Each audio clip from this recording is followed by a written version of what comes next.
है कांटों का, ये जो दुनिया है जीवन है कांटों का, तो फुलवारी है ओ माँ,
अपना नहीं तुझे सुख दुख कोई, अपना नहीं तुझे सुख दुख कोई, है मुस्काया तू मुस्काया, है मुस्काया तू मुस्काया, मैं रोया तू रोए, मेरे हंसते हो मेरे रोने पे, हो मेरे हंसते मेरे रोने पे, दो बदहारी है ओ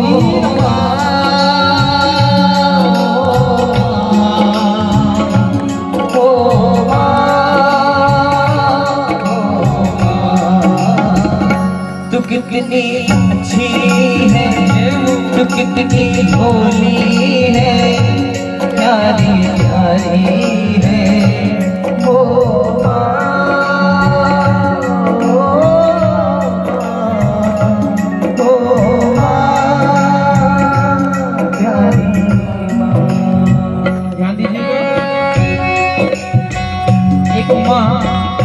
अपने बच्चे का पालन पोषण कैसे करती ध्यान। एक सुंदर पति पत्नी थे, उन पति पत्नियों का जीवन बहुत सुंदर ढंग से चल रहा था, लेकिन पत्नी जैसे ही गर्भवती हुई पति का देहांत हो गया। पति ने विचार किया कि अब मुझे ही इस बालक का पालन पोषण करना होगा, इस बालक का पालन पोषण मैं कैसे करूं, क्या करूं। तो वो पत्नी जाकर के लोगों के घर में झाड़ू पोछा करती, बर्तन धुलती, और उससे जो धन मिलता है उस धन के द्वारा बालक का पालन पोषण किया। बालक पढ़ लिख करके बहुत होशियार हो गया, माँ की सेवा रंग लाई, और बालक बहुत बड़ा हो गया। बड़ा होकर के वह बालक कलेक्टर बन गया। उस बालक का विवाह भी हो गया, और कलेक्टर है इसलिए बहुत सुंदर पढ़ी लिखी बहू भी मिल गई, और बेटा बहू का जीवन बढ़िया चलता रहा। एक दिन बहू ने क्या देखा कि जो हमारी सास है, तो सास का नियम था कि हमेशा घूंघट डाल करके रहती थी। आज स्नान करते हुए सास को देखा कि सास का घूंघट हट गया, और सास की आंख को देखा तो सास कानी थी। सास की आंख कानी थी। कानी सास को देख करके मन में विचार किया कि अवश्य इस सास के कारण हमारे जीवन में बहुत से अपशगुन हुए होंगे, और इस समय तो मैं गर्भवती भी हो गई हूँ।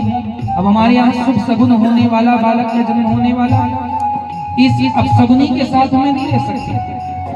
इसलिए बेटे से कहा कि अपनी माँ और पत्नी में से किसी एक को चुनना होगा। बेटे ने कहा कि हमें तो दोनों चाहिए। पत्नी ने कहा नहीं, दोनों नहीं, दो में से एक को चुनना होगा। अब आप लोग जानते हैं कि जब दो में से एक को चुनने की बारी आएगी तो पति किसे चुनेगा। पति अपनी पत्नी को लेकर के घर को छोड़ करके, बूढ़ी माँ को घर में अकेला छोड़ करके चला। ध्यान दीजिएगा, जिस बूढ़ी माँ कितनी मेहनत से इस बेटे को पोछा झाड़ू कर करके कलेक्टर बनाया था, उसी माँ को आज बेटा बहू छोड़ करके चले गए। लेकिन माँ तो माँ होती है, माँ का मन माना नहीं।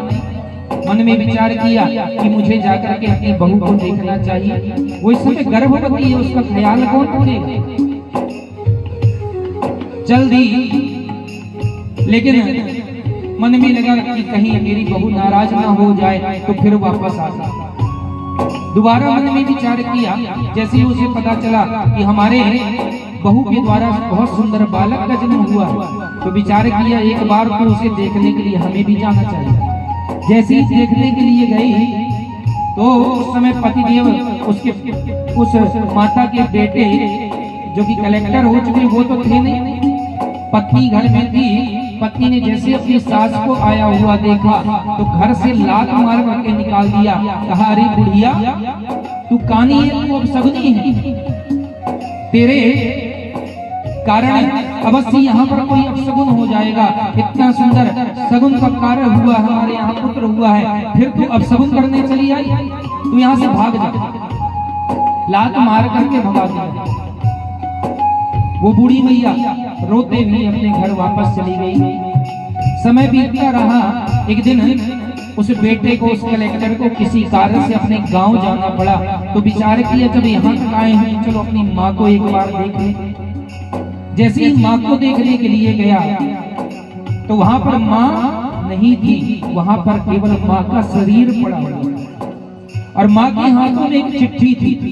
उस कागज को, उस चिट्ठी को उठाया, उस चिट्ठी में क्या लिखा हुआ था ध्यान दीजिए। चिट्ठी में लिखा हुआ था, बेटा तुम्हारी दीदी ने कहा कि मैं अपशगुनी हूं, मुझे अपशगुनी कह करके घर से बाहर निकाल दिया। मैं तुम्हारे पुत्र को एक बार केवल देखने की इच्छा से गई थी कि कम से कम मरने के पहले एक बार उसका मुख तो देखूं।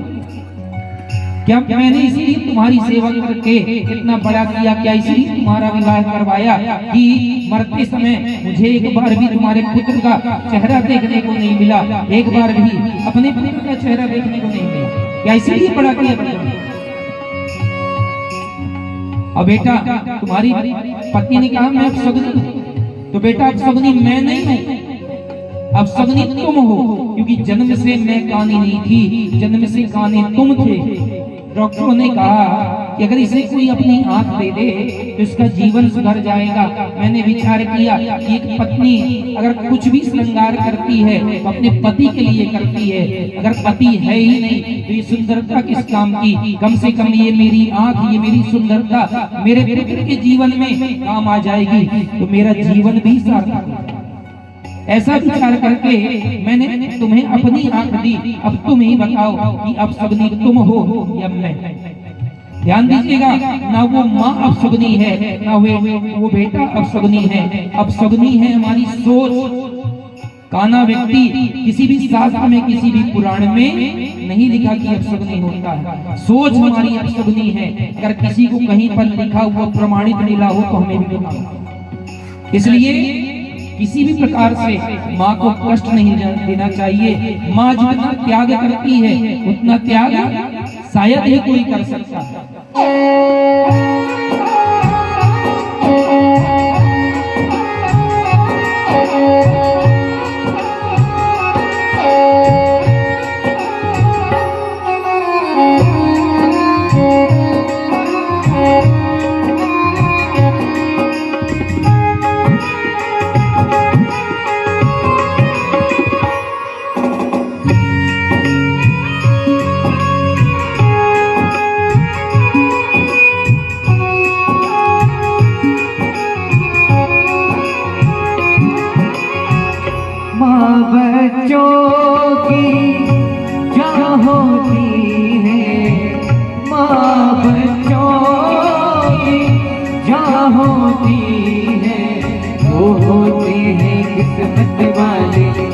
होते हैं किस्मत वाले जिनकी माँ होती है। कितनी शीतल है वो, कितनी सुंदर है वो, प्यारी प्यारी है तो माँ,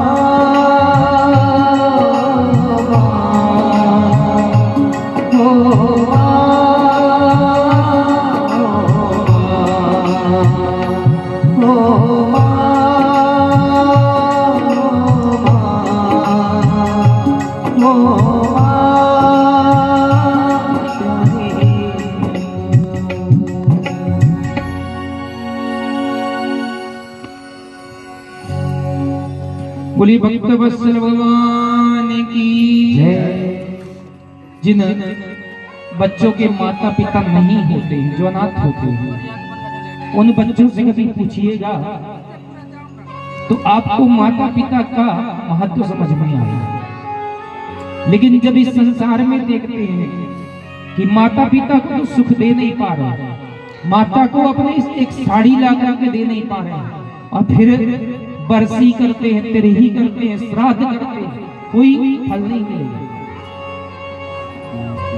माता पिता को जीवित अवस्था में अगर आपने सुख दे दिया है तो बरसी तिरही श्राद्ध नहीं भी करोगे तो माता पिता की आत्मा को शांति मिल जाएगी। अगर बरसी तिरही श्राद्ध करना ही है वास्तव में, तो पहले जीवित अवस्था में अपने माता पिता को पूर्ण सुख दो। अगर फिर भी आप लोग अपने माता पिता को कष्ट देते हो तो धुंधकारी के समान ही मरते समय आपको दुख प्राप्त होगा। जिस प्रकार धुंधकारी आज अग्नि की ज्वाला से तड़पता हुआ, रोता हुआ, चिल्लाता हुआ प्राणों को त्याग रहा है, उसी प्रकार आपका भी जीवन रोते बिलखते हुए गुजरेगा। आप ये मत सोचना कि आपने अपने माता पिता की सेवा नहीं की तो आपके संतान आपकी सेवा करेगी। अगर गेहूं का बीज बोया तो गेहूं की ही फसल काटने को मिलती है, दूसरी फसल नहीं मिलेगी। तो बीज जैसा बोगे वैसा ही काटने को मिलेगा।